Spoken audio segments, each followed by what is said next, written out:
अल आदिलो अल वकीलो, दोनों में कोताही नहीं बरतनी।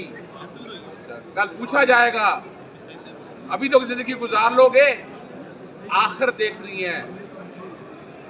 आपको आइन और कानून के मुताबिक फैसला करना, और शरा आइन के आर्टिकल 227 में लिखी है। मैं तो एक अदना सा तालिब इल्म हूं। हुजूर नबी करीम सल्लल्लाहु अलैहि वसल्लम की शान में जब भी गुस्ताखी हुई है, चाहे वो फेसबुक ने की है या किसी और ने की है, फ्रंट फुट पे कोशिश की है। और बैन अल-अक़वामी तौर पर यूएनओ वगैरह में मैंने बाकायदा, और मैं बताता चलूं, ये सिर्फ हमारा कानून अलहदा नहीं है, इस पे कवानीन पूरी दुनिया में मौजूद है। कॉम्बैटिंग रिलीजन के ऊपर बाकायदा यूएनओ की रेजोल्यूशन मौजूद है। बड़ी सीधी सी बात है कि जब आप पे कलमा पे ईमान ही नहीं, तो फिर दीन पे कैसे ईमान आ गया?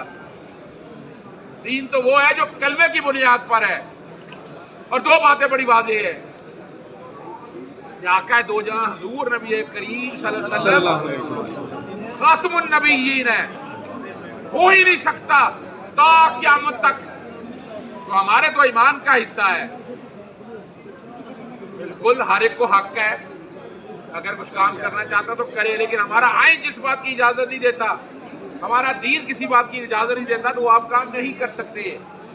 मैं किसी के जिंदगी गुजारने से कोई सरोकार नहीं है, वो गुजारे, लेकिन अपने आप को वो मुसलमान नहीं कहला सकता। तो ये याद रखना है हम सब ने। इस मामले पे आप देख लें, हमारी वोकला बरादरी सब कितनी खड़ी है। हम किसी भी स्टेज पे जाना पड़ा तो हम पीछे नहीं हटेंगे। हम इस मामले में साथ खड़े हैं और साथ खड़ेंगे।